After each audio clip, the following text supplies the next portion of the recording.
आपने कभी सोचा है एक इंसान 39 साल जीकर भी इतना बड़ा इम्पैक्ट कैसे छोड़ सकता है? मतलब सीरियसली, ना उनके पास पैसा था, ना पावर, ना आर्मी, फिर भी पूरा दुनिया उन्हें सुन रही थी। मैं बात कर रही हूँ स्वामी विवेकानंद की, और आज मैं आपको उनकी पूरी स्टोरी बताऊंगी। तो चलो स्टार्ट करते हैं। 12 जनवरी 1863, कोलकाता। एक बंगाली फैमिली में एक लड़का पैदा होता है, नरेंद्र नाथ दत्ता। घर वाले उसे प्यार से बुलाते हैं नौरेन। अब इंटरेस्टिंग पार्ट सुनो। उनके फादर विश्वनाथ दत्ता एक मॉडर्न लॉजिकल थिंकर थे, और उनकी मदर भुवनेश्वरी देवी डीपली स्पिरिचुअल। सो बेसिकली एक तरफ लॉजिक और एक तरफ भक्ति, और बीच में नौरेन। और शायद इसीलिए वो बचपन से ही डिफरेंट थे। वो हर किसी से एक अजीब सी सवाल पूछते थे, क्या आपने कभी भगवान को देखा है? अब आप सोचिए, ऐसे सवाल का आप क्या जवाब देंगे? जब वो बड़े हुए तो उन्होंने सब कुछ ट्राई किया। फिलोसॉफी पढ़ी, साइंस समझा, रिलीजियन एक्सप्लोर किया, और एक ग्रुप ज्वाइन किया, ब्रह्मो समाज। लेकिन अंदर का डाउट अब भी वही था। फिर एक दिन किसी ने उसको बोला, दक्षिणेश्वर जाओ, वहाँ एक संत है, रामकृष्ण परमहंस। नरेन गए और बिना टाइम वेस्ट किए सीधा सवाल पूछ लिए, हैव यू सीन गॉड? और जो आंसर उन्हें मिला वो उनकी जिंदगी बदलने वाला था।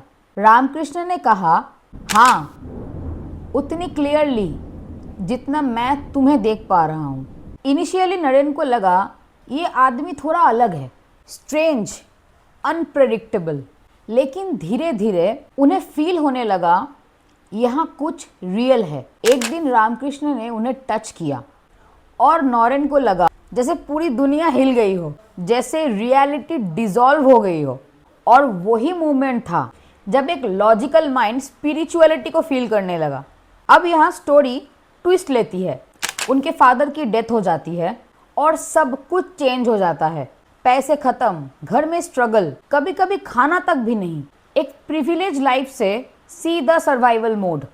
एक दिन वो मंदिर गए प्रेयर करने, लेकिन जब मांगने का टाइम आया वो कुछ नहीं मांग पाए। तो उन्होंने क्या मांगा? Knowledge, wisdom and devotion. 3 बार गए और 3 बार सेम। और शायद वही मोमेंट था जब उनका रास्ता फिक्स हो गया। 1886 के बाद उन्होंने सब कुछ छोड़ दिया, वर्ल्डली लाइफ, कंफर्ट, आइडेंटिटी, और बन गए स्वामी विवेकानंद। अब उनका मिशन क्लियर था, सिर्फ खुद के लिए नहीं, पूरे देश के लिए। उन्होंने डिसाइड किया इंडिया को समझाना है, और वो निकल पड़े पूरा देश घूमने, विदाउट मनी, विदाउट प्लान। और जो उन्होंने देखा वो हर्ष रियलिटी थी। गरीबी, इनइक्वालिटी, लोगों में कॉन्फिडेंस की कमी। तब उन्हें रियलाइज हुआ इंडिया को रिलीजियन नहीं चाहिए, इंडिया को सेल्फ बिलीफ चाहिए। Chicago, world's parliament of religions. Vivekananda stage पर जाते हैं, लेकिन फिर वो बोलते हैं, sisters and brothers of America. और बस हॉल खड़ा हो जाता है। Standing ovation, 2 minute. लेकिन क्यों?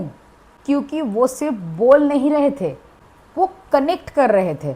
उस दिन इंडिया की आवाज़ दुनिया तक पहुंच गई। उसके बाद उन्होंने वेस्ट में लेक्चर दिए, वेदांत समझाया, योगा इंट्रोड्यूस किया, और लोगों को बताया रिलीजियन ब्लाइंड बिलीफ नहीं है, एक्सपीरियंस है। जब वो इंडिया वापस आए तो उन्होंने इस्टेब्लिश किया रामकृष्ण मिशन, और एक सिंपल सा आइडिया दिया, इंसान की सेवा ही भगवान की सेवा है। बेलूर मठ, वो मेडिटेशन में बैठते हैं, और वही उनका एंड हो जाता है। एज सिर्फ 39 साल। अब आप खुद सोचिए, एक इंसान जिसके पास कुछ भी नहीं था, वो इतना पावरफुल कैसे बन गया? शायद आंसर सिंपल है, उसने दुनिया को चेंज करने से पहले लोगों को खुद पर बिलीव करना सिखा दिया। और आज भी उनकी एक लाइन हम सब को पुश करती है, उठो, जागो, और तब तक मत रुको जब तक लक्ष्य की प्राप्ति ना हो जाए। अगर आपको ऐसे ही रियल स्टोरीज पसंद है तो बताना नेक्स्ट किसकी कहानी सुननी है। मैं फिर मिलूंगी और एक नए स्टोरी के साथ। तब तक के लिए नमस्कार।